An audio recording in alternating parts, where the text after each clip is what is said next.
Many women who would have hopelessly lived childless lives have reason to smile after new technology has brought hope for them. The technology can help them give birth without carrying pregnancies, but by hiring other women to carry the pregnancies for them. According to Dr. Edward Sally, the director of Women's Hospital International and Fertility Center in Bukoto, over 600 women in Uganda have hired another woman to carry pregnancies for them in the process called in vitro fertilization (IVF) in the last 14 years. In IVF, a woman's egg is collected in a test tube and fertilized with her man's sperm. The doctors then implant the fertilized egg, which is an embryo, in another woman's uterus. This woman is known as a surrogate mother. In Uganda, about 6 centers offer surrogacy services. Dr. Gonzaga Andabati, a consultant gynecologist at Beth and Women Hospital in Luzira, says since the hospital opened in 2013, they have monitored about 40 surrogates. This year alone, they have enrolled 8 surrogates. Andabati estimates that on a monthly basis, about 30 couples seek IVF treatment at the hospital.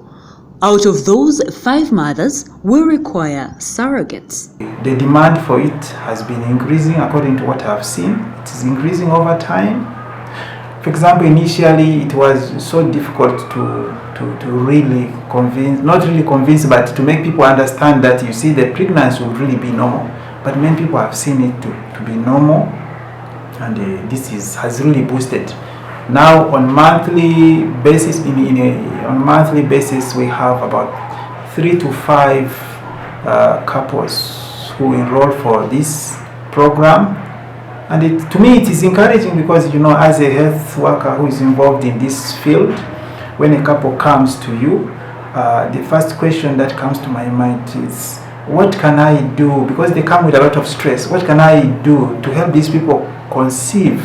Now, what is surrogacy? Now, surrogacy is an arrangement often supported by a legal agreement whereby a woman agrees to become pregnant, carry the pregnancy to due term, and give birth to a child or children, all foregoing for and on behalf of another person or persons who are or will to ultimately become parents of a newborn child or children. Now, a surrogate mother is a woman who agrees, usually by contract or at a fee, to bear a child for a couple who are childless because the wife is infertile or physically incapable of carrying a pregnancy. The surrogate has no gene attachment because only a fertilized egg is put in her womb. Dr. Andabati says the technology is available in Uganda and has steadily peaked as the number of women who need surrogacy have increased due to infertility and its related complications. These 2 machines, they are called incubators. These are literally like wombs. They are very specialized equipment. They create environment inside, like how it is inside the womb. Yeah, so they are literally wombs. So inside them you have the embryos.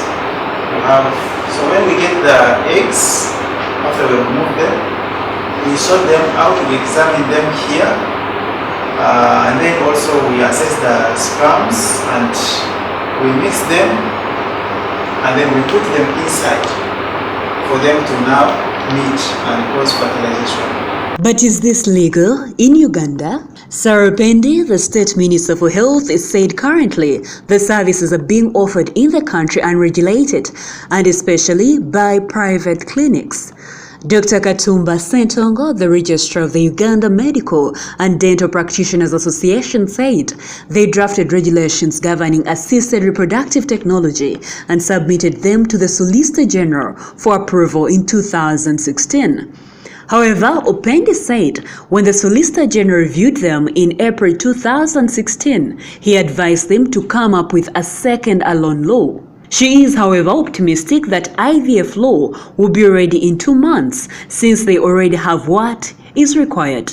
All that is required is to change the regulations into principles and then table them to Cabinet and Parliament. In the absence of a legislation, the hospitals depend on an internally generated policy to guide them. For instance, Dr. Andabati explains that they have an internal policy and a medical team that cares for and monitors the surrogates. In addition, the hospital says it depends on World Health Organization recommendations. In addition, Ben Sali, a legal officer at Women's Hospital and Fertility Center in Bokoto, says currently they are using internally generated documents in line with international regulations regarding contracts. Now, these are the reasons why couples opt for surrogacy. Now, nature gave women the ability to bear children. However, some women never get an opportunity to bear them due to a number of healthy complications. Dr. Sally mentions women who have had damages to their wombs or uteruses and they have been removed because of fluids or heavy bleeding during childbirth. Dr. Ndabati says irreversibly, the damage to the uterus, for example, following complications of abortion, necessitates that some women lose their uterus. Other cases involved are women who cannot carry the pregnancy due to heart conditions, as they cannot withstand the stress of pregnancy. Doctors say women who are heavily invested in their careers, such as celebrities or sportswomen in developed countries, and would not wish to conceive. Womb can be that the woman may have gotten a problem early in her life and the womb was removed, maybe medical condition, or that later she got a complication where the womb cannot function normally. And so for that reason she cannot use her womb. Or another reason is that she has another underlying medical issue which cannot allow her to carry the pregnancy. It's not healthy for her to carry the pregnancy. And recently, of course, also because of career, some people say they don't want the after effects of pregnancy, for example, those who are models. These are some of the criteria considered for one to become a surrogate. Women who have given birth at least once before, and they shouldn't be in active sexual relationship. We at least consider that to avoid the risk of contracting STDs during the time of the pregnancy. Dr. Sally says color or nationality does not matter. Currently, they are enrolling Ugandan women as surrogates. For instance, they have had white women using Ugandan surrogates, and this does not affect the genes of the babies. What is important is the willingness of a woman to undergo the treatment. Secondly, the woman should have produced at least 3 children. Nasalawo kuyingira mu surrogate mother okubeera nga nnyamba abafumbo okufuna ku zadde kubanga nakiraba nti abantu bangi abaawukanye olw'okuba nti tebalina baana. Ate ekintu ekyo kikola nasalawo n'omutima gwange kwegamba okuyamba. Dr. Sally says the mostly preferred are women in the age bracket of 25 to 35. Reason being, it is an active childbearing age. The doctors say this is how they identify a surrogate. According to Dr. Ndabati, it is the responsibility of the hospitals to identify the surrogates through managers. Usually, this is through word of mouth, but sometimes women who want to become surrogates approach the hospital. This helps the surrogate and biological parents not to meet. But of course, there are a few cases where the biological parents bring their own surrogate mothers, who are usually sisters to the woman. Dr. Sali concurs with Dr. Ndabati. He says sometimes they take up a sister to a biological mother if the two agree. This is how they prepare the surrogate mother. Before conception happens, the surrogate is counseled or sensitized about their role. They are also assessed psychologically and medically. The hospital takes time to share with them the expectations, what is required of them. So giving them information about the whole process is one of the most important point in this. Helping them understand what does it mean, what's the benefit, and what are they actually doing, because we help them realize that being a surrogate mother is like giving a gift to another person or another family, where people are not able to have children of their own, but there is someone else who is able to do that. Additionally, the women are also advised not to have emotional attachment to the baby since they are not theirs biologically, and their role is strictly to carry the pregnancy and give birth. They are also told the risks involved, and once the surrogate has fully understood the conditions, she signs a comprehensive surrogate agreement. The same document is signed by the commissioning parents and a representative from the hospital. The commissioning parents are also prepared. Now, just like choosing a surrogate, Dr. Sally says they are very careful when enrolling commissioning parents. They do not take up couples who they feel are not financially stable. Additionally, the commissioning mother is given counseling to prepare her on how she will interact with the community and the people in her home. They are made to discover some of these challenges ahead of time. Dr. Ndabati says the mothers are also given dummy bellies. According to the doctor, some bellies are inflatable, while others come with sizes mimicking the different stages of pregnancy. Additionally, the mother is prepared on how to feed the baby. This starts from about 6 months by giving them medication which helps their breasts to develop well and stimulate breast milk.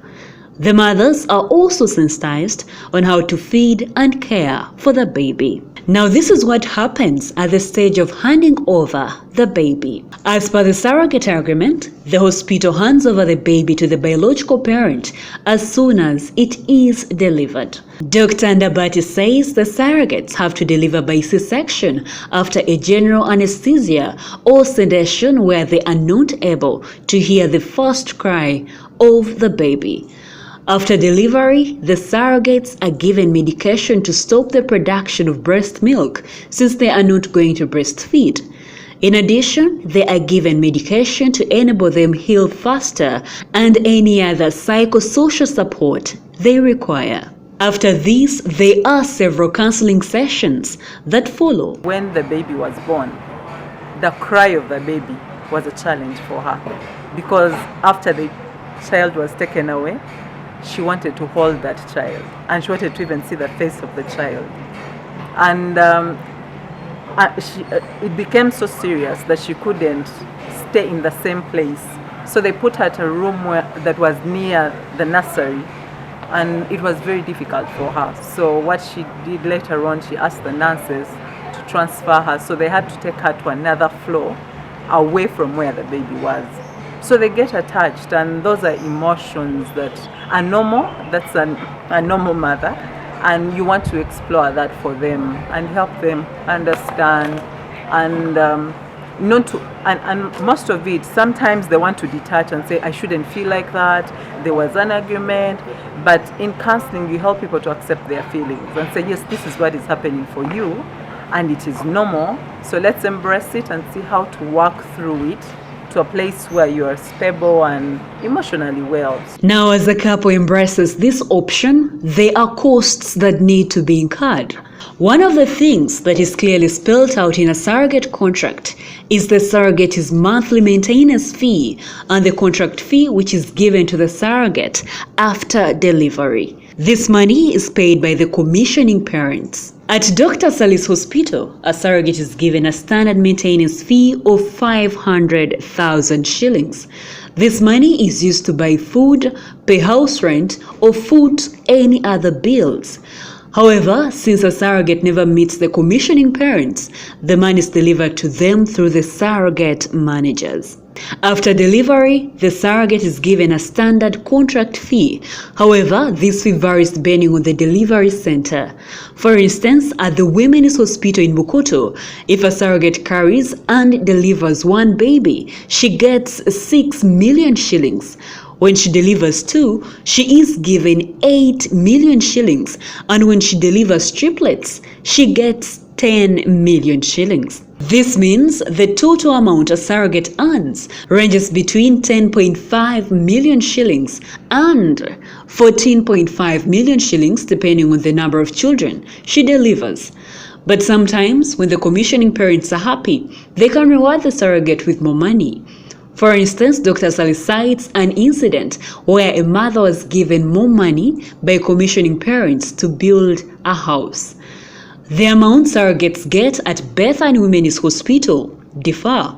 The surrogate manager, Damal Chunamasko, says the monthly maintenance fee ranges between 800 shillings to 1.5 million shillings, depending on the financial status of the biological parents. Maintenance fee alone totals 7.2 million shillings and 13.5 million shillings.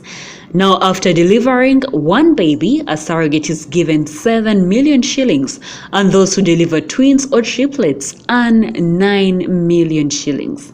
Chunamasko confirms that by the time they are discharged from the hospital, they have their money. She, however, emphasizes that this money is separate from the charges for in vitro fertility treatment (IVF) of about $5,000 to $6,000, which is about 18 to 20 million shillings. This is paid by biological parents. In addition, the biological parents have to pay the delivery bill before the surrogate is discharged from the hospital.